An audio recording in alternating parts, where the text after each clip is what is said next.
almost said friends, Romans, and countrymen. Lend me your ears. Welcome um, to this broadcast again of Jimmy Licauco live on different topics on beyond science and religion. We try to do every week at this time. Our topic today is very interesting. Of course, all the topics that I discussed are interesting. We'll talk about what happens after death, according to Netflix, not according to religion or anything like that. But I was watching a very interesting documentary film on Netflix entitled "Surviving Death." It's a six-part series, medyo matagal, but I find it very absorbing because the whoever made this film was not trying to force their belief on other people. They were just interviewing people, those who have had experience in near-death experience, those who have had communication with spirits, mediums, and they just interviewed those who remember their past lives, reincarnation. They just interviewed them, and they just presented the facts without telling people this is true or this is not true.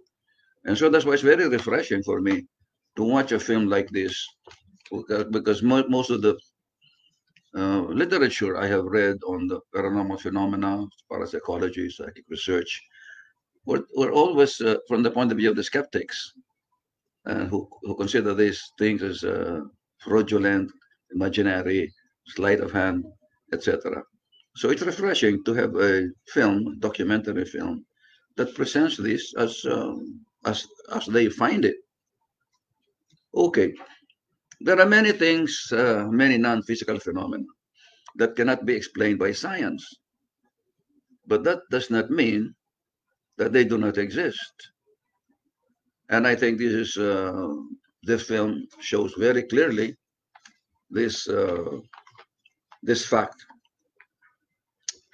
The the film talks about several topics, and for example, they talk about near-death experience, mediumship, how mediums operate, and how they are trained in England and in the Netherlands. There are also interviews of people who have had communication with the ghosts, with spirits of the dead, and those who have seen dead relatives before they die. These things happen all over the world, but because there is no scientific explanation for them, they are at once dismissed as hallucination. What else? Imagination, or it could be trickery. I have spent a lot of time and effort and money studying this because I was interested in another level of reality that might exist, which we are not aware of, science not aware of. There is a greater reality out there, and they are not being studied by science. And I'm glad that this film was, how do you call it, brave enough to tackle these subjects. Communication with spirits. The film began with a near-death experience, and I'll just read you this. I wrote about this because I'm going to have this published as my next column in the Daily Inquirer. Every Tuesday, I have this column called Inner Awareness. And next week's, not next week, next 2 weeks, this will come out, this documentary on what happens after death. So let's begin with the first story that was featured in the film. And the film opens with the story of Dr. Mary C. Neal, Neal, an orthopedic spine surgeon from Wyoming, USA. In 1990, she was negotiating the turbulent rapids in her kayak. A kayak is a canoe-like boat. In Chile, when it capsized after falling from a waterfall. She was pinned down under about 10 feet of water for 30 minutes without oxygen. Now, anybody knows that nobody can last that long, stay alive without oxygen. It's impossible. That doesn't happen, but it happened here that she was still alive. Anyway, what happened was she was obviously lifeless when she was fished out of the water and then brought to the nearest hospital after another several hours because she was in the wilderness, she was in the rapids, and they have to climb up the hill to bring her body and then go up to the road. And there was an ambulance waiting there. They didn't know where it came from. And so it took several hours more before she reached the hospital. And in the hospital, her body was bloated, had several broken bones, and she was lifeless. And she saw the doctors doing CPR. What CPR was cardiopulmonary resuscitation technique. And what happened is that when she was in the water, she felt her spirit go out of her body, physical body. And she was feeling no pain, although she heard the cracking of her bones. And these beings of light, very loving, very comforting, brought her to a certain place, a dome, which was very beautiful, with plenty of flowers. And then she was told that it's not her time. And she was reluctant when she was asked to go back to her body. She was reluctant to do that because she feels better, she feels more alive in that what state of being, that plane of existence in the astral field.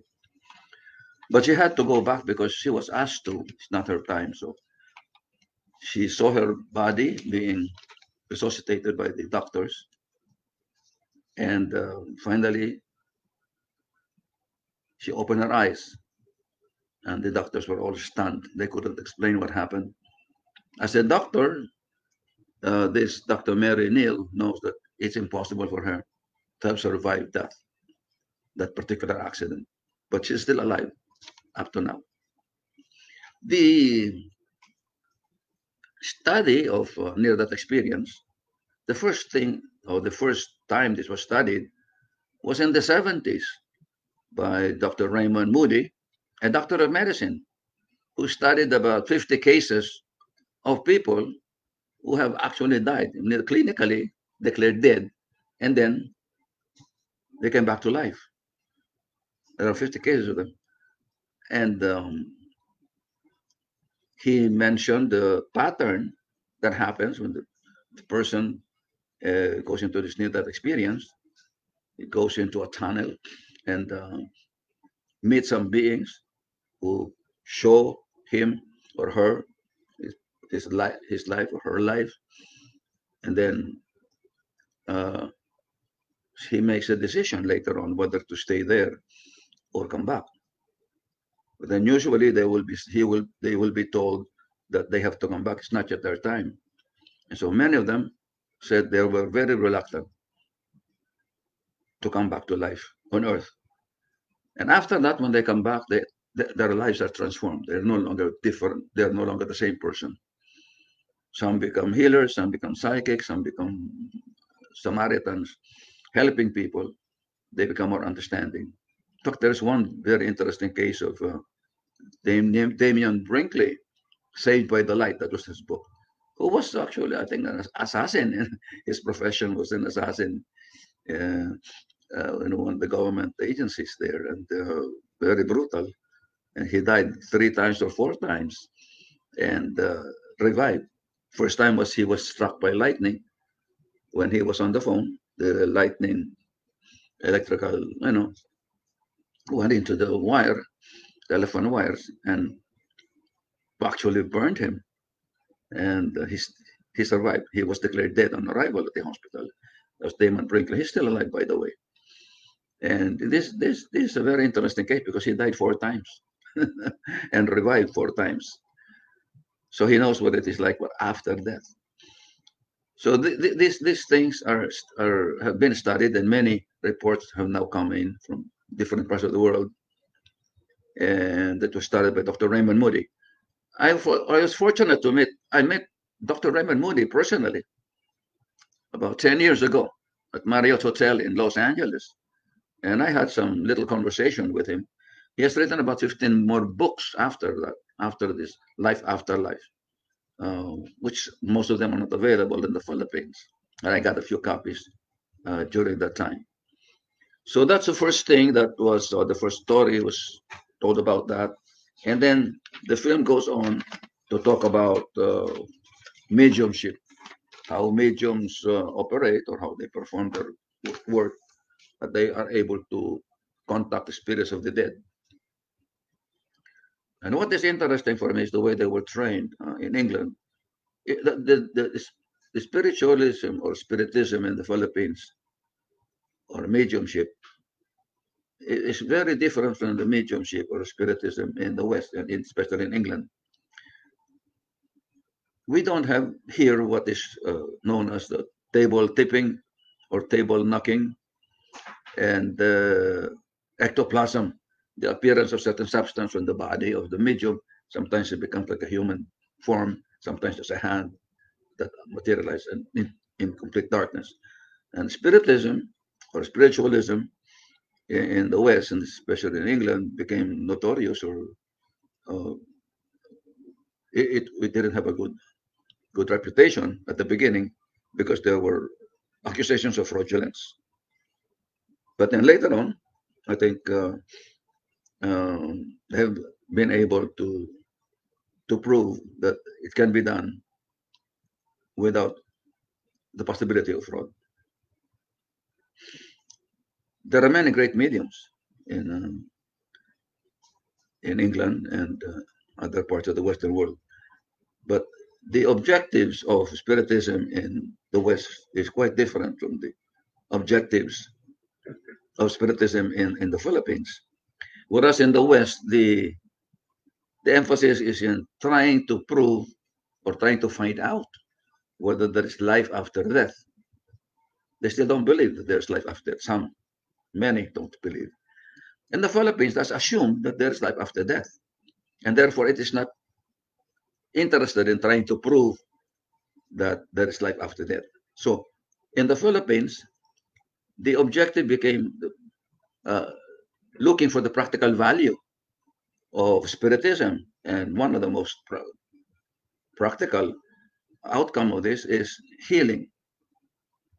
The Spiritists in the Philippines provide healing techniques or training for people who are members of their church. And almost all the faith healers and psychic surgeons in the Philippines came from the Spiritist movement. Uh, and they secede from it later on. But all of them, almost everybody I interviewed in this field came from the Unión Espiritista Cristiana de Filipinas. That's the biggest organization of spiritists in the Philippines. The objective is not to prove that there's life after death. That's proven or that's assumed. And they wanted to use spiritism for practical purposes, and healing is one of them. Communication with the spirit, um, maybe having a better spiritual life, knowing yourself better, spiritual development. So this is the difference between spiritism in the West and in the Philippines.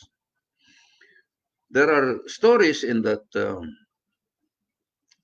film also of people who can see ghosts, like they were alive. And one was saying that she cannot distinguish whether what she is seeing is a real alive person or a spirit, because it's the same for her. This is just a very well developed third eye or clairvoyance. So there's stories like that. Now, to me, one of the most interesting part of the Netflix film Surviving Death was placed in the last part. I think it was sixth, I don't know, in the last uh, part of the program on reincarnation. I was even surprised it included reincarnation because this is not talked about or believed in Christian country like the United States. In fact, I think only Christianity, the only religion in the world that does not believe in reincarnation. And 66% of the world population believe in reincarnation. We have lived before. I myself didn't believe it at first. It took me a long, long time before I accepted that there is such a thing. And then knowing who I was in the past and what I'm doing here, liberating to see or to know who you were in the past and then know what you are here for. So in the last portion of this film or documentary film, they interviewed three boys, or they investigated three boys, but with ages 5 and 6, who remembered in detail, who they were in the past. Let me just give you some of the very interesting facts about these boys. The first case was a boy named Atlas. He's from Indiana. When he was still 5 years old, he told his mother that his name was not Atlas. He said, "My name is Jalen Robinson." And he said he was killed while still very young. And he kept saying that, repeating that he was killed. He also said that he had a mother whose name was Washington. His mother was, of course, skeptical about it and thought it was just imagining things until he kept insisting on this for several times and got the curiosity of the mother. And because he was telling things that are very detailed, the mother got curious and then tried to investigate and find out more about what her son remembers. And she contacted Dr. Tucker of the University of Virginia, who has studied reincarnation for about 20 years, and went to the boy's house and started talking to him. Dr. Tucker showed 5 pictures to this boy, and 5 pictures that is related to his past life, and then 5 pictures that are neutral, that did not have anything to do with his past life, and asked the boy to choose which one belonged to his past life. And out of the 5, he chose correctly the 5, including the picture of his former mother and former father, something that he could not have known. So that's the first case featured in this film documentary of surviving death. The other one involved a 6-year-old boy named James Houston from Louisiana. When he was 1.5 years old, he had always experienced nightmares of being killed during a battle. And he said he was a fighter pilot in the previous life. And he couldn't explain where he got this information. And he would draw, the only thing he would draw when he was a child would be airplanes being exploded, explosions, war, airplanes crashing because it was hit. And said that he had died during the war. His plane was hit by enemy fire. And he used to sign his name as James 3, James number 3. And the parents didn't understand why, and they found out later on kung bakit, no, why. So later, the father thought of bringing the boy to the place where he said he died in Japan during the war. And since they were able to trace the history of this boy and the names, they were able to go to to trace the place where he landed, and the plane landed, and there was such a place, and there was such the history of that place revealed such a battle taking place, and so many planes that were bombed or that was hit during that time. He was one of those. When he reached the place where he died, he started crying and crying. He was emotionally really devastated. But that cleansed he calmed down afterwards and did not no longer have so many nightmares. Maybe. Huh? Why did he call himself James III? They found out that during the time, during his stay there were three James, and he was the third to die. That's named James in that group. So that explains it. When he was still 5 or 6 years old, he was brought to uh, Air Museum, an airplane museum. And this boy could name every plane there and the model, the kind of plane it is, etc. Not only that, he knew exactly how to make napalm bombs. Well, he has no knowledge of this, but he was able to prove that he knew how to make napalm bomb because that was one of his jobs when he was a fighter pilot during the war in his previous life. So all of these things point to the possibility that we have lived before. Of course, it doesn't prove reincarnation. We cannot prove it scientifically, but neither can it be disproven. Neither can you prove that it doesn't exist. And the first to study the concept of past life memory was Dr. Ian Stevenson of the University of Virginia. He's a psychiatrist and later became the department head of psychiatry in the University of Virginia. He studied about 1,500 cases of spontaneous recall of past lives of children from ages 3 to 12.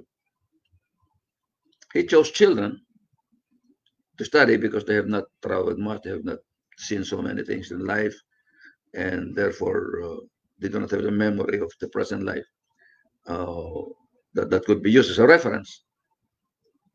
And usually it's children who are closest to the memory of the past with their children, and gradually this memory of the past recedes from the mind of these children until they become normal.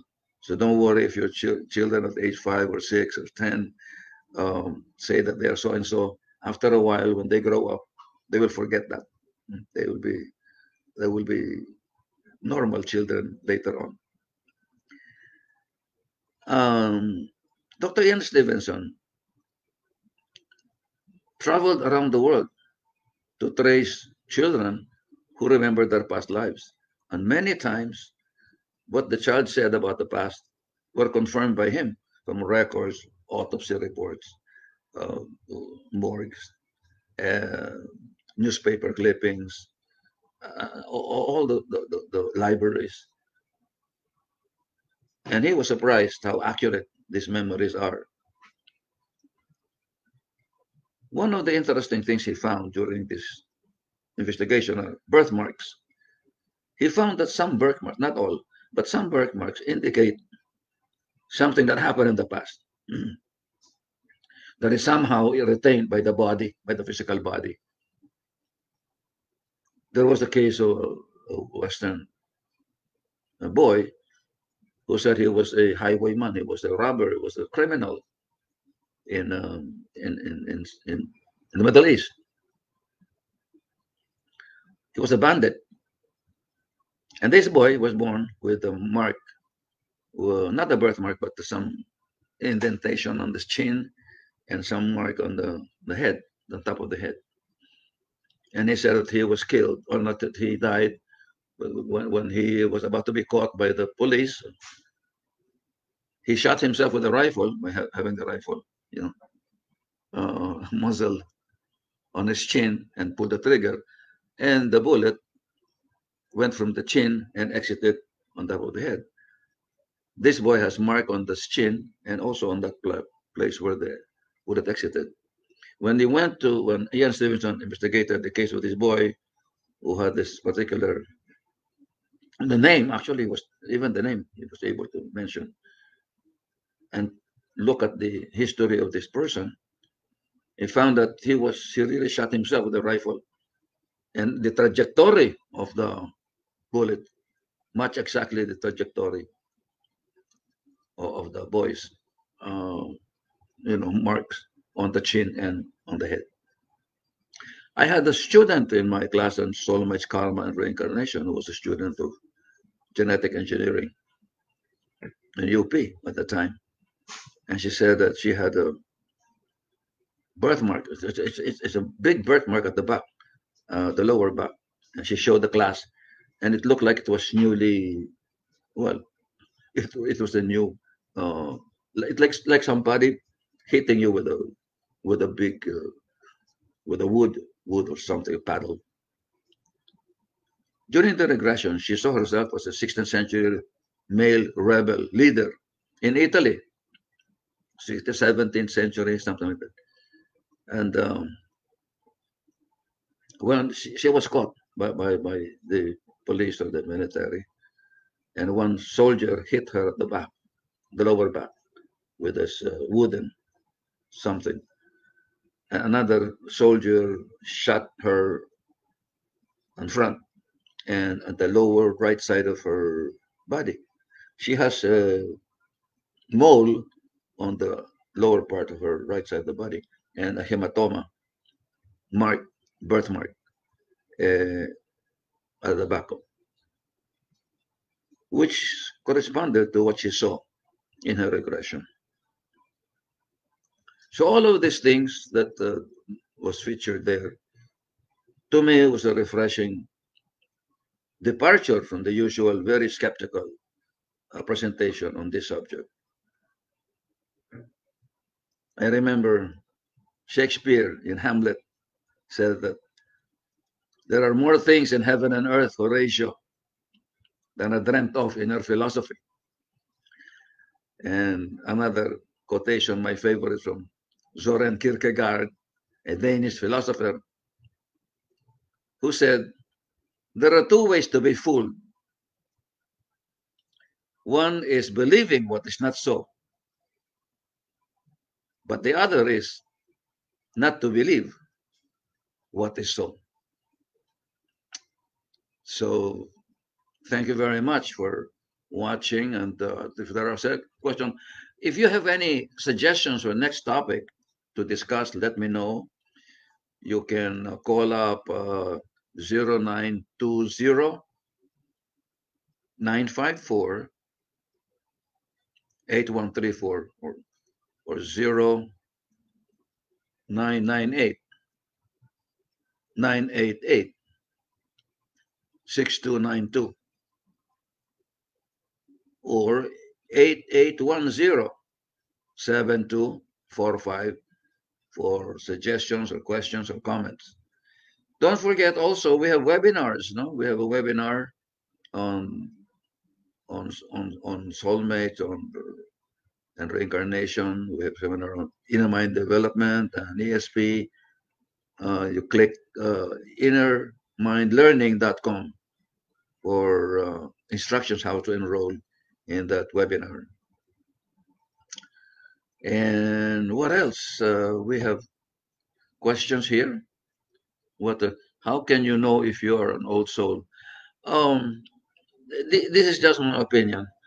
If you're interested, if there is a hunger for you to know your past, if you're interested in spiritual things, this, and then if you have dreams, for example, of the past, then you must be an old soul. You must have had many, many uh, past lives. Those who are newly incarnated for the first time don't have interest in past lives, don't have any inkling at all about the past. So this is one indication, is that if you remember or incline to know who you were in the past, you probably have had a past life. All right. Now, how old, I do not know. How old you are in the past. Depends on how many times you've reincarnated. Rogelio Pantanganan Clara Jr. says he misses Inner Mind on radio over DCMM. A lot of people tell me that, and I'm happy to know that people still remember my broadcast over DCMM. Don't, I was in broadcast for 23 years, from 1992 to 2013. I had this Inner Mind on radio every Sunday, and it had a cult following, actually, which I didn't realize became growing and growing until people became used to it and became a habit to listen to that program.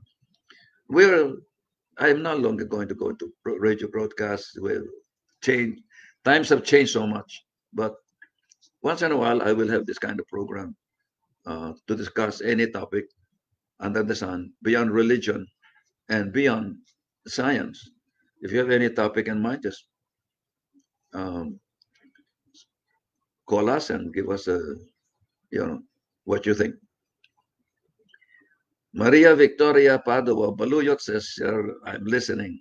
Thank you, Maria Victoria. Alas Elric, thank you for this opportunity, Sir James. It's indeed an honor to listen to you now. Thank you so much.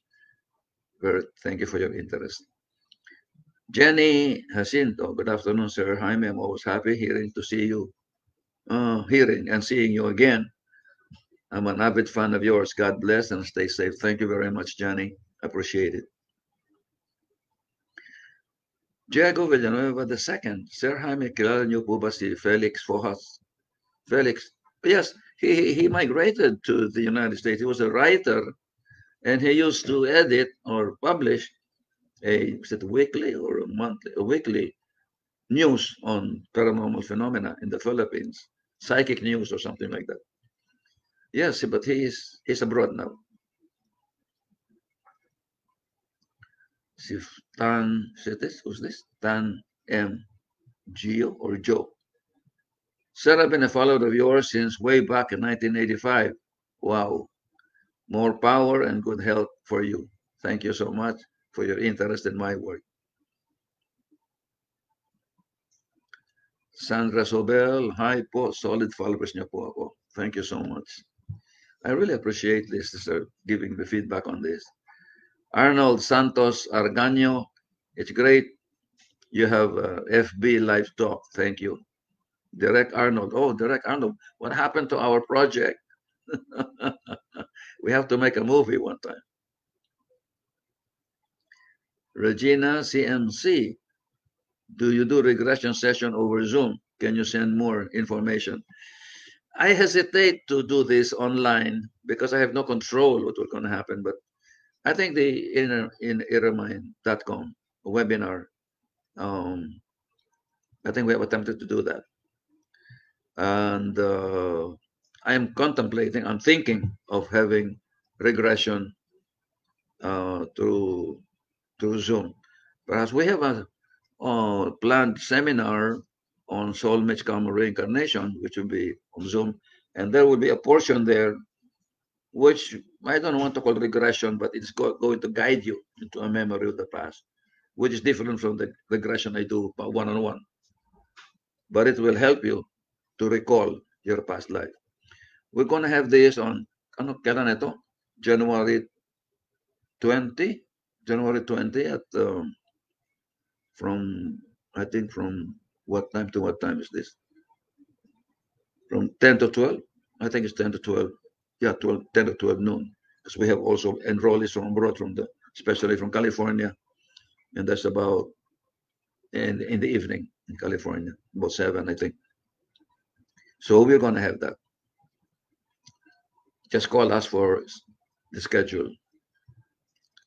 Von Cortez Santillan, hi sir, how come there are no past life regression or regressors who say they were slaves or peasants in the past? They're always kings, pharaohs. No, no, no, no, no, no.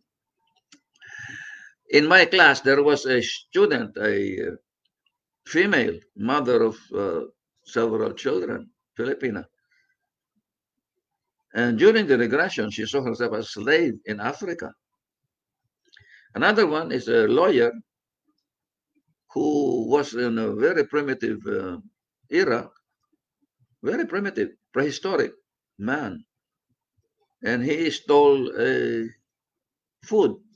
So now he finds himself starving all the time and, and, and, and always eating so much that he became very fat because of that. He was, actually, he died hungry during that lifetime. So for inquiries, you may call or text 0998-988-6292, email Jaime T. Licauco at yahoo.com. For suggestions, questions, suggestions. So thank you very much for watching. This is Jimmy Licauco signing off for now.